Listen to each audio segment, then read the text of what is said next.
Alison McGovern is Shadow Employment Minister and Labour MP for Wirral South.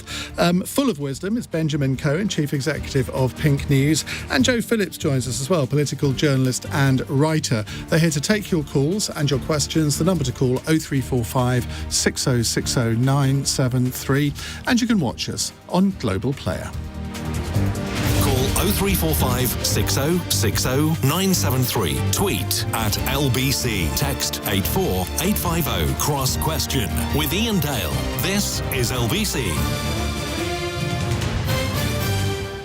Well, welcome to you all. Let's crack on with our first question. It's Alex in Watford. Alex, hi. What would you like to ask?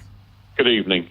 What is the panel's view when Johnson supporters say they are bored of Partygate? I got into trouble before Christmas for saying that I was getting slightly bored with it. The reaction was, shall we say, a bit immense. Benjamin Cohen, let's start with you. Well, the reality is the public is super interested in it. There's, of course, a lot of other very important news stories that we probably should be talking about, but we are talking about this. And I would say to Alex and anyone else who questions why, for example, Conservative MPs are asking, surely the public should be bored of this. Well, the reason why this is so annoying is so many people are so upset by what allegedly took place in Downing Street. You know, for me personally, I had to say goodbye to my late grandfather over a video call because we weren't allowed to go to the hospital to say goodbye. Only one person was allowed, who was my auntie. And then when it was his funeral, I wasn't able to hug my mum. I wasn't able to hug my auntie. And my little sister had to watch over video link.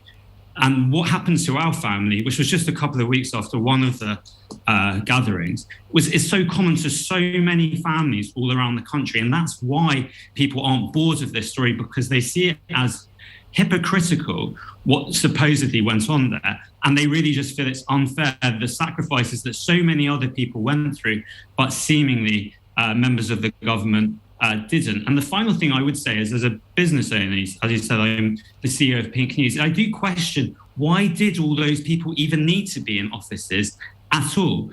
All around the country, millions of us were working from home. We're using, like I'm doing, like all of us are doing today, connecting on Zoom to do this program. All of us were doing those sorts of meetings. To be fair, we're not running the country. We're not running the country, sure, Benjamin. I think when. But what was so personal that needed to be done in the room that couldn't be done remotely is what I ask, and why would so many people need to be there? If the government's communication systems are so unsecure that they're not prepared to do those meetings remotely, then really they should be investigating that, is what I would ask. Craig Oliver, just address that point from Ben before you get on to the main question, because you've worked in Downing Street. I haven't, Ben hasn't. Can you understand why so many people were working in the building at that time? Well, I hear what Ben's saying, but I think the reality of it is that when you are running a country, particularly at a time of national crisis like COVID, you do need a situation where people are able to communicate as effectively as possible. And whether we like it or not, setting up Zoom meetings is not the most quick and effective way of doing that. So having people in a building who have proximity, I do think is important. Just in terms of the question, I mean, look, I think a lot of people are finding this frustrating. I think that's possibly a better word than boring. It's frustrating, the constant drip, drip, drip and lack of resolution here. But what's increasingly happening, I think, is looking at a government that is failing to get a grip on this. It's failing to draw a line. And there was a point, I think, quite a few weeks ago where the government could have drawn a line on this. They could have said, look, we frankly screwed up. We got this wrong. There is some mitigation for this, but that's not an excuse. And we're profoundly sorry for that. And here are the things that you need to know. And that includes that on the Prime Minister's birthday, he did meet a number of people in the cabinet room. And I think if that had happened, we would not be in a situation where there was obsessive picking over this. The real problem here is that the government has failed to get a grip, has failed to stop this. And as a result of this, a number of people's careers are in danger, including the Prime Minister's. Alison McGovern, how do you see this from the opposition point of view? You're muted. I'm sorry. Even after all this time, I've still fallen foul of the mute button. I think Craig is right there. I think that it has been a frustrating process to go through, particularly from the point of view of the opposition. I mean, look, you know, there's no love lost between me and Boris Johnson. You know, I've always thought he should resign, and not just because of this, but if the government were going to manage this slightly better, what they might have done was, as soon as it came up, get it all out there. There have been loads of occasions where, you know, we had a statement on it from Michael Ellis where literally his answer to every question was, I don't know the answer to that question. It's not a productive way to deal with an issue that, frankly, shouldn't be dominating our headlines. What should be dominating our headlines is, you know, the oncoming disaster of massively increased energy prices at a time when wages haven't really gone up properly. There's a huge number of issues in our country that people in Parliament feel very strongly about, and we seem to spend all of our day talking about the Prime Minister's parties. So I understand why people might find this frustrating, tedious, being driven up the wall by it slightly, for the reasons that Ben articulates quite, you know, emotionally and rightly so. And he's right to say that so many families up and down the country will listen to what he's just said and really strongly associate themselves with it. The way to deal with it was never to have this long drawn out process where even now we still really don't know from the Prime Minister's point of view what he believed happened and why. Jo Phillips. Well, I think to say it's boring is an attempt to trivialise it. And I think that is really at the nub of this. I mean, we saw it with Allegra Stratton, who has subsequently resigned, the Prime Minister's press spokeswoman briefly. You know, she was sniggering. We've seen the way Boris Johnson makes his contrite apologies in front of the House of Commons and then smirks. And I think it's that to say, oh, it's so boring, there are more important things to worry about. No, there aren't, actually, because this is about judgment and it's about leadership. And everything that Alison and Craig and Benjamin have said is about how you manage it. And they have managed it diabolically. And frankly, if you can't manage a birthday party in Downing Street, you shouldn't be managing or even trying to manage the country. Never mind talk about Ukraine. And all of this is entirely self-inflicted. That's what's so ridiculous. You know, we've all said, you know, Craig and I are both former or sometime present communications experts, if you like, who've worked in the mucky world of politics. The simple answer is, for goodness sake, get it out there, get it over and done with and move on.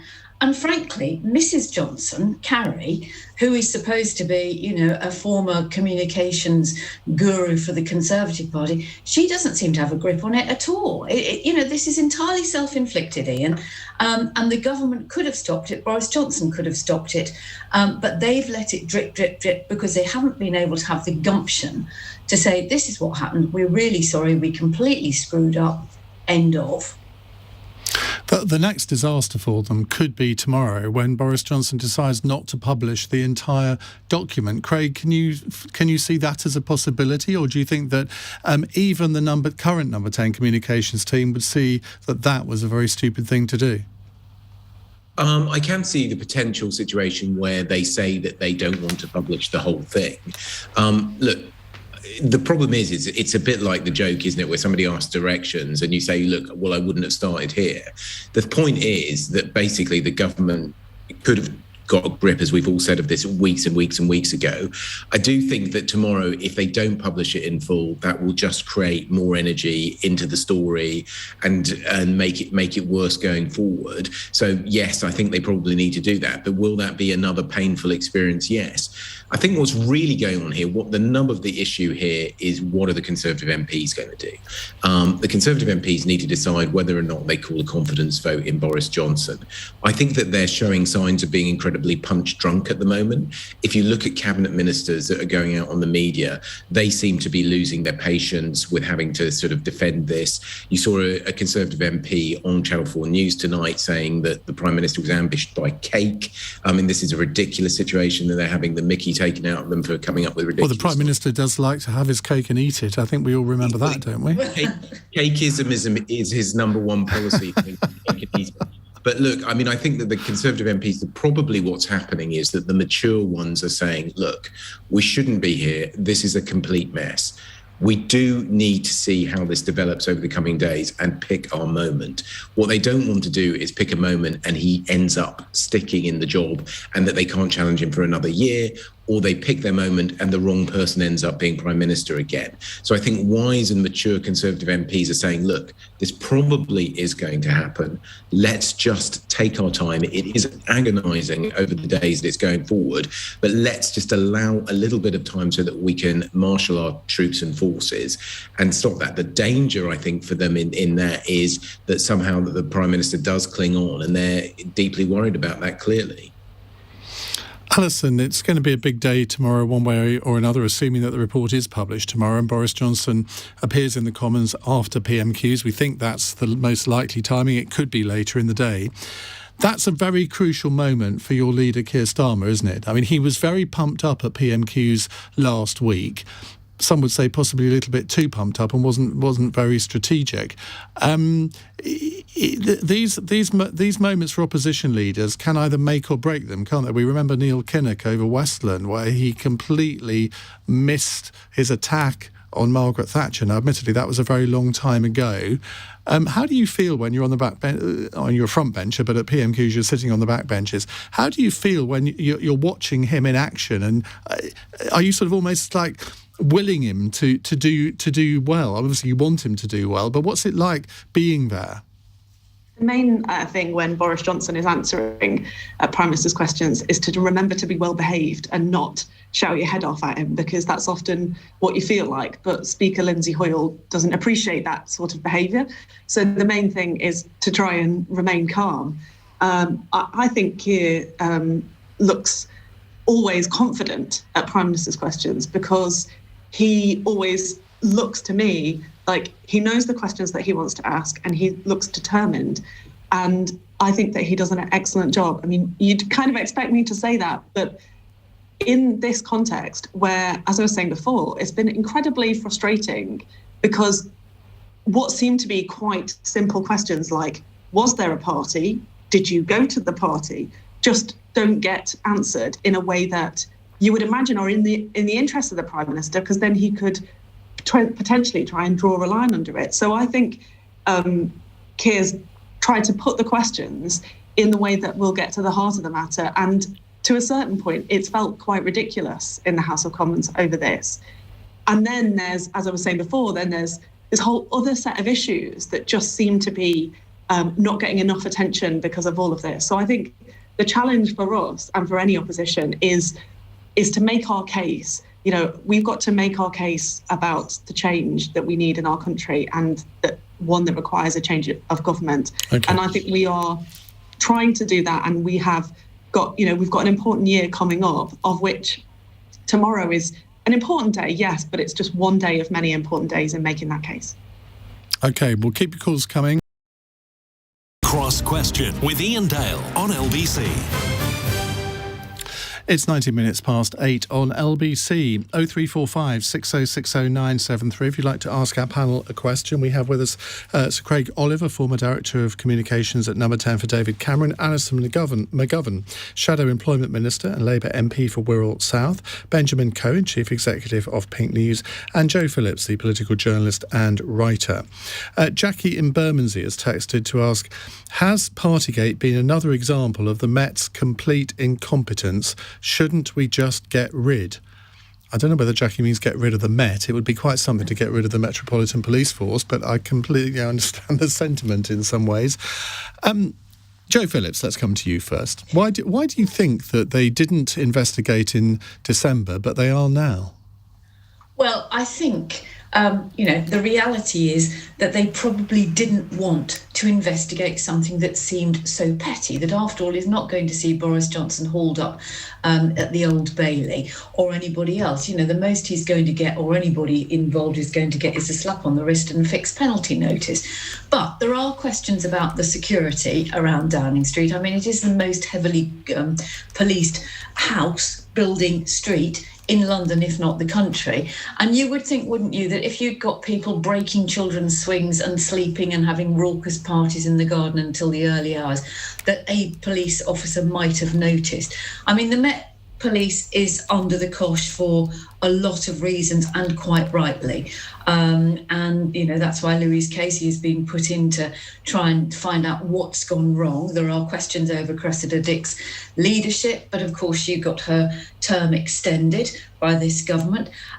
They do need to do something because, you know, all the time the police were going around and challenging people out for a jog with a friend, but keeping a distance, or old ladies sitting on a park bench 6 feet apart, then they need to be seen to do the same to other people. But they're a little bit behind the curve on this.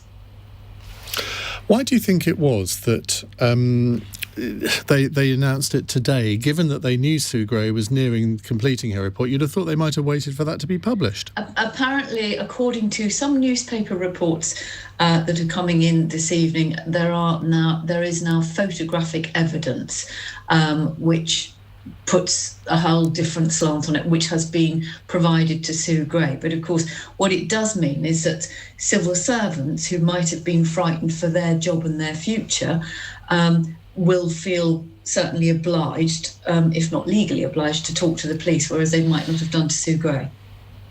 I can't imagine who leaked these photos to Sue Gray. Can you, Alison McGovern? And we're all very, very cynical people normally, but...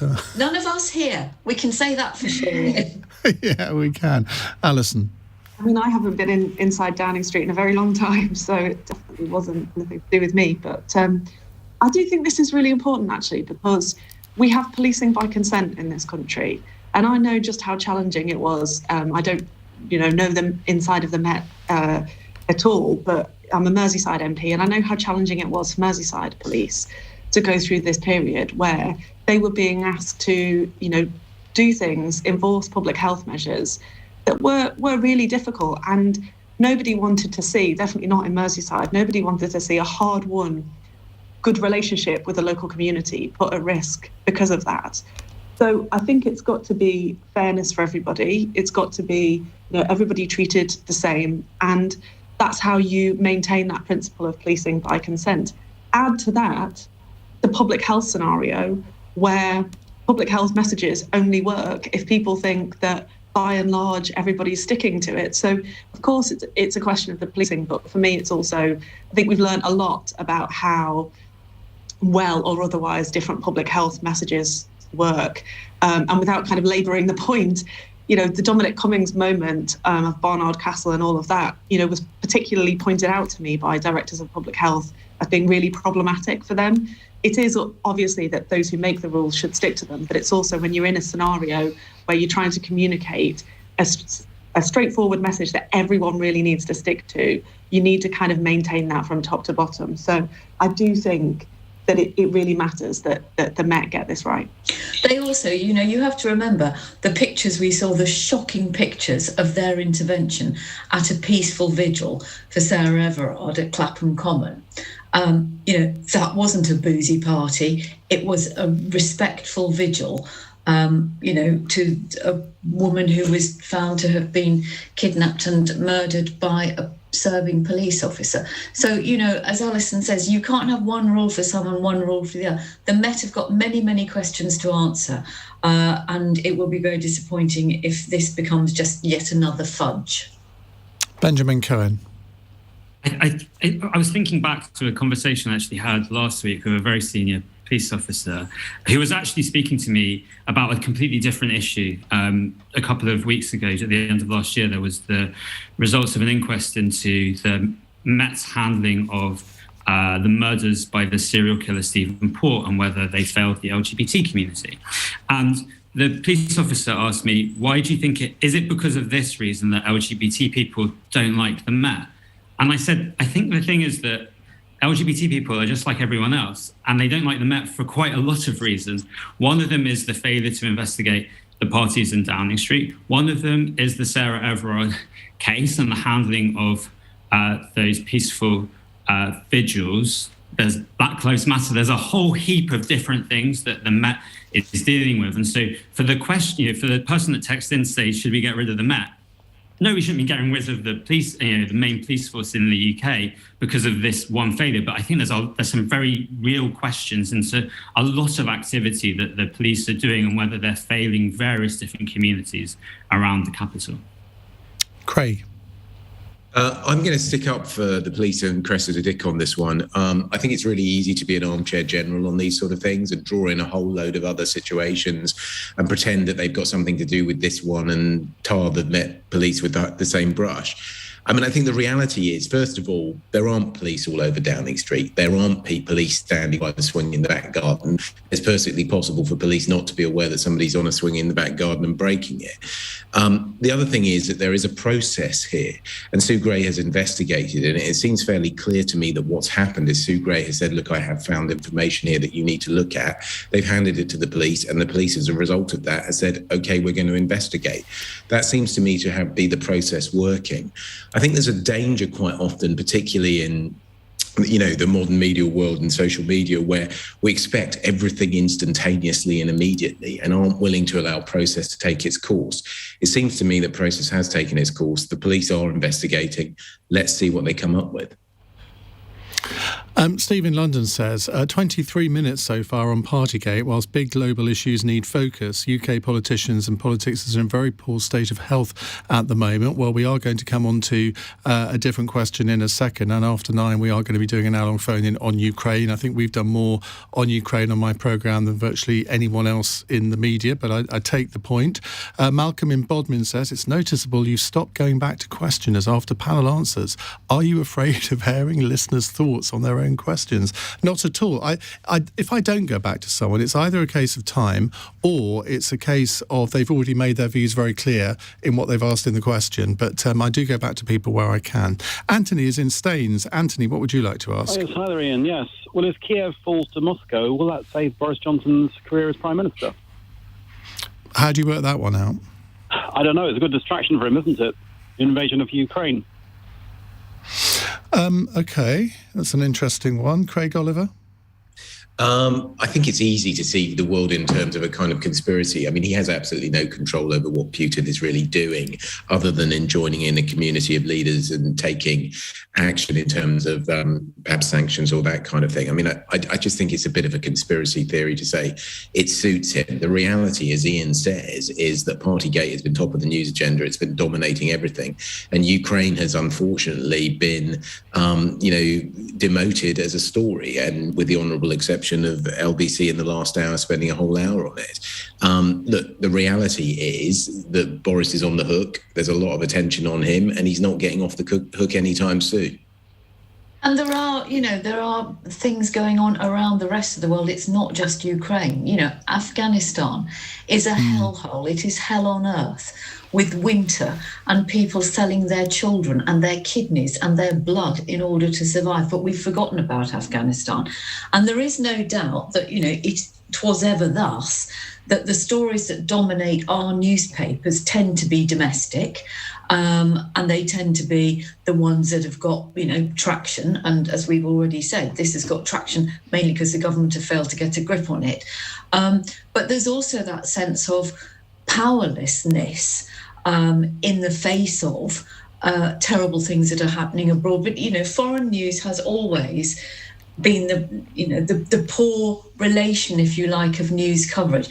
As Craig knows as a journalist, and Ian as well, and I do, that it's really hard to squeeze those foreign stories in unless you've got fantastic pictures, or it's heartrending, or it's going to affect something that you do at home. And that is the truth, I'm afraid, of global news. But we do need to be looking to a wider world. But, again, it comes back to, if you've got people running the country who are so insular and are only looking at the world through the prism of their eyes, it's very difficult to have an internationalist perspective. I was going to say that, in addition, I think it's wrong to suggest that it gets the Ukraine situation gets the Prime Minister off the hook for the legitimate questions that people have in relation to Partygate, because the Partygate question is about his judgment and is about his honesty. If there's the risk of global issues relating to peace and war and foreign interventions, we have to be able to trust the political leaders that are elected to represent our country and to lead our country. If we can't trust them on something as simple as whether they remember that they were given a birthday cake and people sang happy birthday to them, then can we genuinely trust them on the big issues and the really important issues that matter to this country and to people all around the world? Alison. I think that's right, but also I think there's a bitter irony in what Joe said about how the news is made, in that a lot of what we think of as global issues have a huge impact for us here. Whether it is our interaction with China and all of the goods that we buy every day, whether it's the energy question, energy is a global market, and our diplomatic efforts on that front are hugely important in terms of the way that market works and therefore the prices that people pay. We should think about these things in a much more broader sense if we're really going to get to the heart of the matter, I think. And I know that there's ways in which the news are made, that the things that are immediate to people now and where it feels like this is a real question for people now will always be bumped up the agenda. But I don't think that the journalists that we have in this country really want that to be the case. I think that people would welcome more space to look at things in depth, as clearly as you have and LBC have, Iain. I think that actually we can do better than this if we're to really get to the heart of the matter. Okay, and sometimes Alison, we manage it, on COP26, for example. I think we managed to get to the broader issue, and that can be a good. Thank you very much indeed. Keep your calls coming. 0345 6060 973. Leading Britain's conversation. Cross Question with Iain Dale. Tweet at LBC. 8:37 on LBC. If you're a shrinking violet and you don't actually want to appear on the radio with your voice, you can text us your question on 84850. Otherwise, do give us a call, 0345 6060 973. Craig Oliver, Alison McGovern, Benjamin Cohen and Joe Phillips with us answering your questions. June in Barnsley has sent in a text. She says, Alison raises the issue of rising energy prices and lack of wage rises. My heating bills have gone up so much this year, I now have to seriously consider every time I put it on. What should be done to tackle this? Because it's getting really worrying now. I think that is reflective of a lot of people's concerns, and in a sense, I think a lot of people think it's the calm before the storm, Alison. Yeah, I think that's right. And Rachel Reeves has put forward, as our Shadow Chancellor has put forward, a plan that could try and get some help to people now, which is taking the VAT off fuel and also having a windfall tax on oil and gas industries to extend the warm homes payments to help support people. In the end, of course, we're going to need a much bigger plan because we need to kind of reform our energy sector, particularly in response to climate change, to make sure that we've got better security of supply and to try and deal with these price rises at the structural level. But we have got to get help to people now. So that's what we would do. And, I do think people are frustrated that we're not talking more about these issues and that we seem to be caught on this never-ending, repeating record of Partygate. It is an important issue for all the reasons that we've said, but this is people's everyday lives and having to go to the shops and not really, knowing that you're going to be able to afford the things that you need. There's nothing that's more worrying for the vast majority of families up and down the country. Would cutting? Hang on a second, Joe. Alison, would cutting VAT off fuel bills really be enough? Because VAT on fuel is only 5%. Wouldn't it be better to give a one-off payment to people who really need it rather than a blanket cut in VAT? That's why we're taking a combined approach of also extending the support that's available for people who have less with a windfall tax. And it's a combination of those things that you can do quickly and that you could do now to try and get everybody a bit of help, and those things that you would obviously want to work on over a longer period of time. The whole sector and the way that people get their energy needs to be reformed. For example, so many of our homes really leak heat. They really need much better insulation.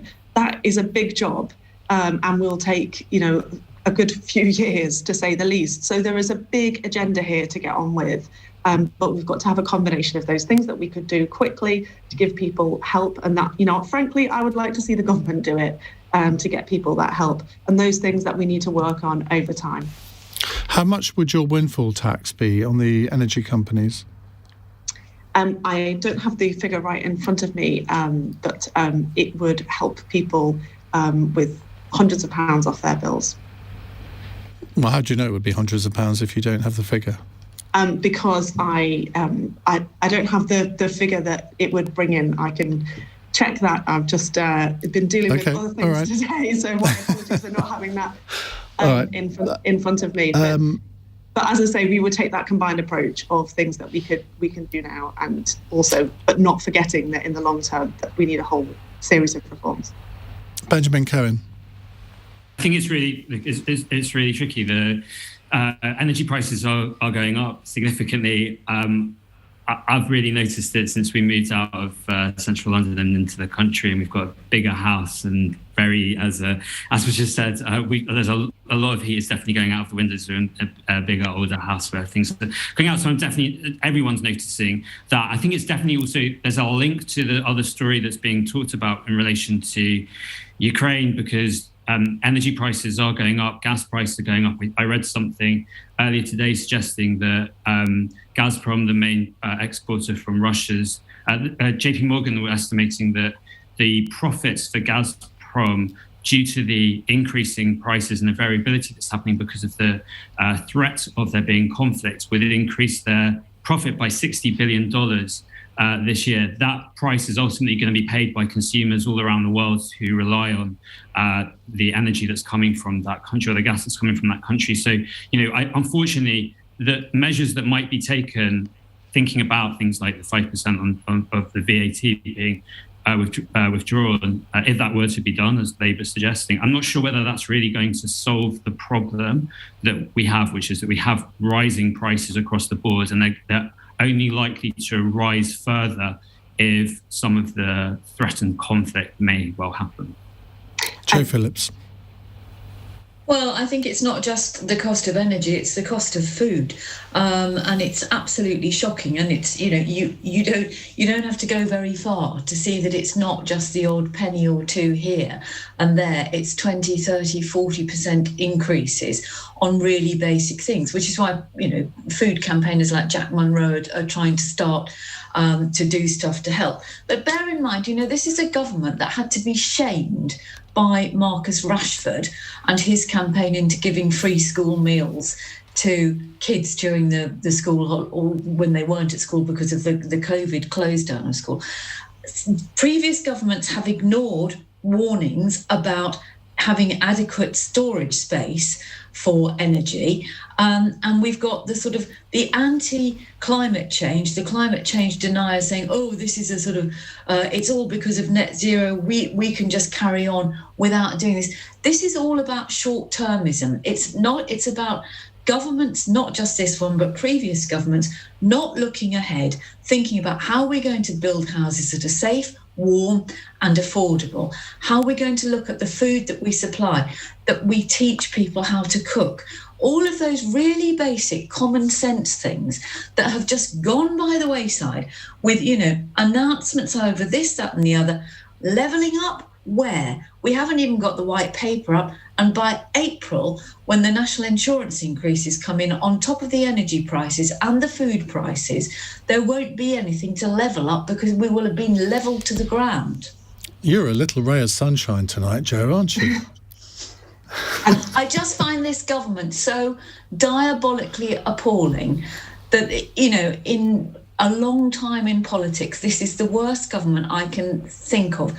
And I think people are facing real hardship on so many things.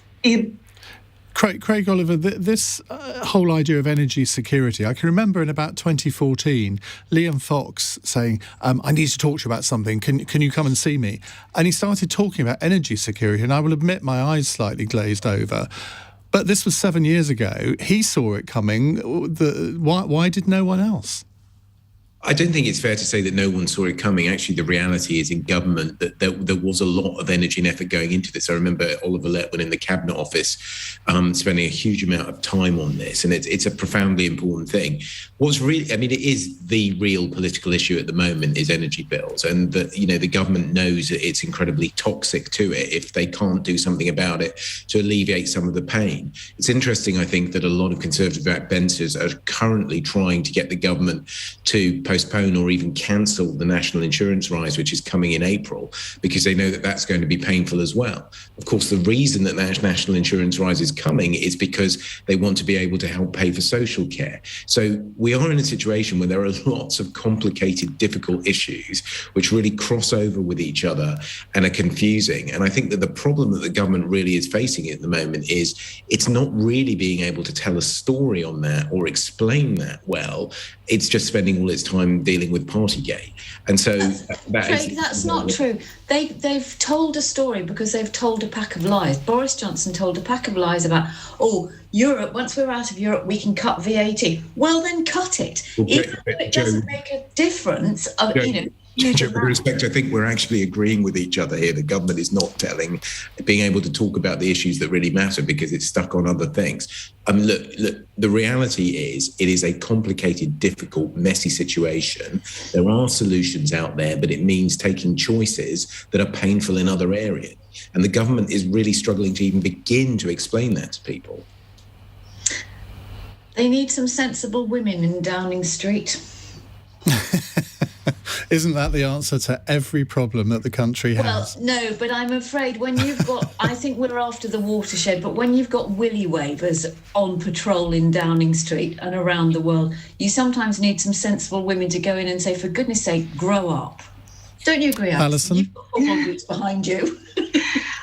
Well, I obviously agree that sensible women are good, are important in every political environment. We know that mixed teams make the best teams, but Iain, I should say, having checked my note, the VAT cut would save most families £200, and the more targeted support, people could expect to receive up to £600. But obviously, for all the reasons that we've already talked about, there needs to be a bigger plan as well. I think that, having the perspective of different people always helps. And I think particularly, what we hear from most families is that this is, as the three of us have all just said, that this is a really big issue for them, and it would be good for there to be more political attention on it. Text 84850. 8:51 is the time on LBC. I'm going to ask our panel to provide relatively short answers to the next question, then we can fit another one in before 9. Adi is in Elephant and Castle. Hello, Adi, you're a first-time caller. Hi, good evening. Yes, Hi. I am. What would you like to ask? It's a simple question, really. Why is it that, as a country, we keep getting involved in all these foreign wars, thereby exacerbating refugee crisis, which in turn exacerbates our own immigrant crisis here, essentially, is my question. OK, Craig Oliver. I'm not sure we do keep getting involved in lots of foreign wars. I mean, I think you can obviously point to Iraq and Afghanistan in the last decade or so, but I'm not sure that we do. So how's that for a short answer? Well, I mean, your government wanted to get involved in Syria, didn't it? Syria, and yes, and they did get involved in Libya and that kind of thing. I mean, look, this is a huge question, isn't it? Is it sensible to try and stop a problem at its source? Does that have knock-on effects? Look, I don't think we are particularly getting involved in foreign wars at the moment, and I think that Ukraine is a classic example where people maybe think perhaps we should be a bit tougher. OK, Benjamin Cohen. I pretty much agree with Craig. I don't think we do get involved in loads of different conflicts, but as a member of various different alliances, the UK has an obligation sometimes to get involved for the security of both ourselves and other nations. So sometimes there is no choice but to get involved. That's what I would say sometimes. But that's not to say that Britain should always be involved in things, but I don't think we should be taking a position that we don't we can't take action when the country sees the wrongdoing is being done, and we have obligations under alliances such as NATO alliance to assist other countries that are also members of the NATO alliance. For example, in this case, Ukraine isn't, but it's on the border of NATO. Joe Phillips. Well, I sort of pretty much agree with what Craig and Benjamin have said. I mean, we're not necessarily getting involved in foreign wars, but if you want to be a player, you also have a responsibility. It's a great shame that, this government has cut the foreign aid budget so much. There are many ways that you can have influence. It's a great shame that this government is attacking the BBC, which is one of our best soft weapons, if you like, of diplomacy around the world. We do have a voice, just about, and we can use it. And I would like to think that most British people would like to make the world a safer and better place. And for the people who are absolutely desperate, fleeing places that aren't like that we are welcoming and tolerant. Joe, I'm going to give you a challenge. In the next 6 minutes, tell me one thing that you think this government has done a good job on. I'll leave you to ponder that one for a second. Alison McGovern. I don't think we are as involved in the world as we could be. I hope that doesn't, I hope that will mean less military conflict, but I would like to see us be involved in a way that can try and prevent conflict happening. And that's where I think that we've really been missing in the world over the past few years, that preventative approach. And that is a very short answer to what could be a very long question. AD, let's come back to you. Do you want to answer your own question? Yes. I'd like to answer my own question. And I'm speaking from the perspective of being a British person of African descent. We do get involved in a lot of world wars, whether covertly or overtly. I'm very much aware of this. My point is, if we just slashed our defence budget in half and looked after our own people, the places of absolute abject poverty in this country, and we shouldn't really be wasting any more money on going to support Ukraine, which is not part of the EU or NATO. Just saying, we could save that money and build better here. Yeah, let's build something here. Let's not go kill other poor people in another country and say, well, yeah, you can't make omelettes without breaking eggs.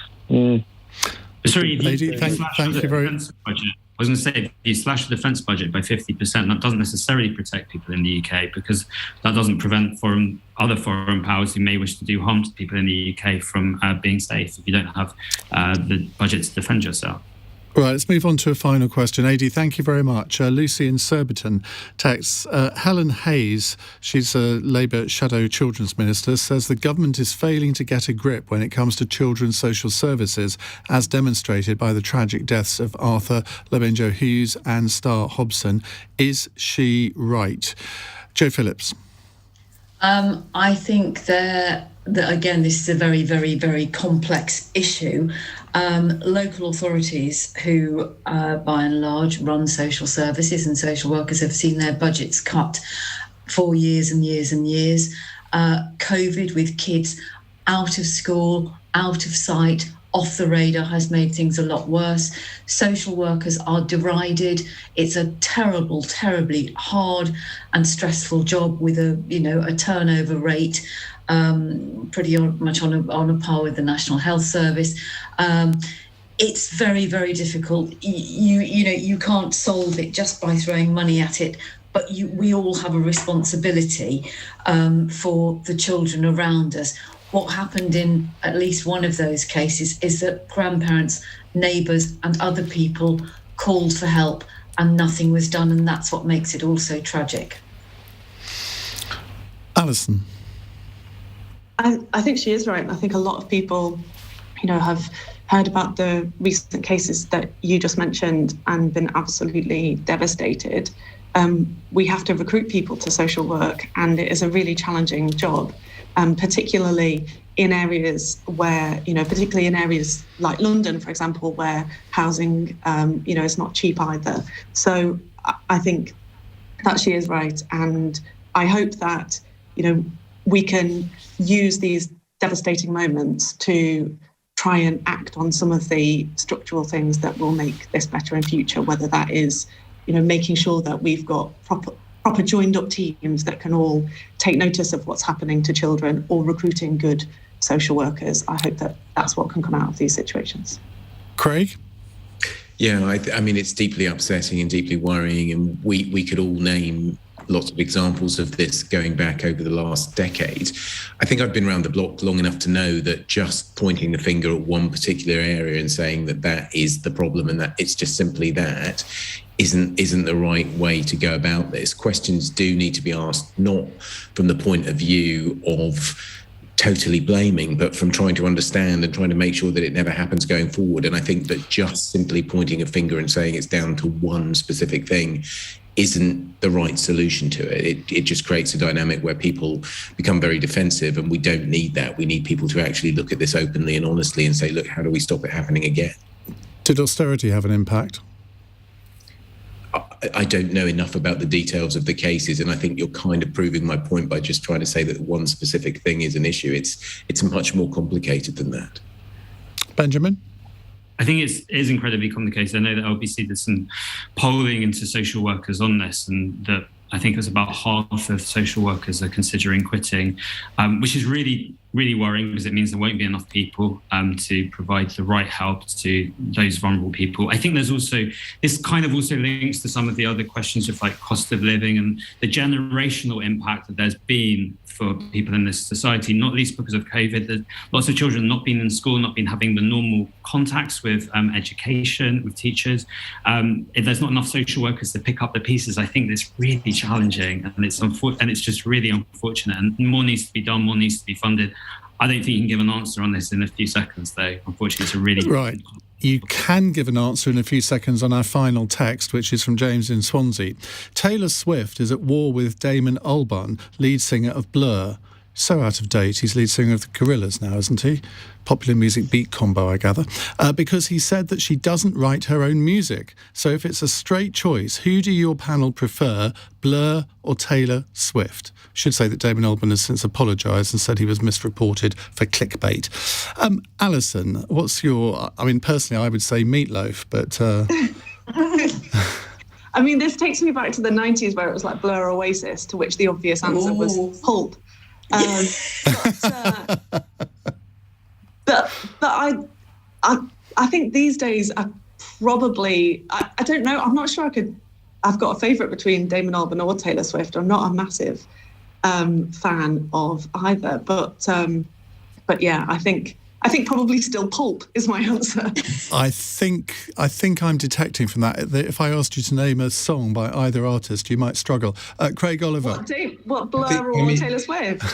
Yeah, the answer is that they're both great. And but having said that, I do have a soft spot for Blur, because one of the scoops I had as a young journalist was when it was Blur versus Oasis, I managed to break the story. So that's something. But I do think that, before the end of the show, you do have to get Joe to answer your question about whether or not the government has done anything good. All right, Benjamin we're running Cohen. out of time. I'm so sorry. Benjamin Cohen. When I was young, I was on the Blur side, I think, first in the Blur versus Oasis. And so it depends. The young Benjamin Cohen liked Blur. The older Benjamin Cohen liked Taylor Swift when I'm on the Peloton, I think. I don't know what that says about you, Joe Phillips. I think they should just get together, the two of them, Taylor Swift and Damon Albarn, and do a joint effort and do something like that, like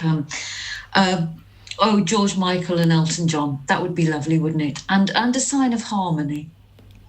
And and so one thing you like about the government? I'll email if I think of anything. Joe Phillips, Benjamin Cohen, Craig Oliver and Alison McGovern, thank you very much indeed for joining us. Don't forget you can catch up on all episodes of Cross Question on Global Player. It's 9:03. On your radio, on Global Player and Play LBC. Leading Britain's conversation. This is LBC. From Global's newsroom, the Prime Minister says he hopes a police investigation into allegations of parties at Downing Street during lockdown will help draw a line under matters. Boris Johnson has welcomed the announcement and says he doesn't think he's broken the law. It's now thought Sue Gray's report into claims of gatherings at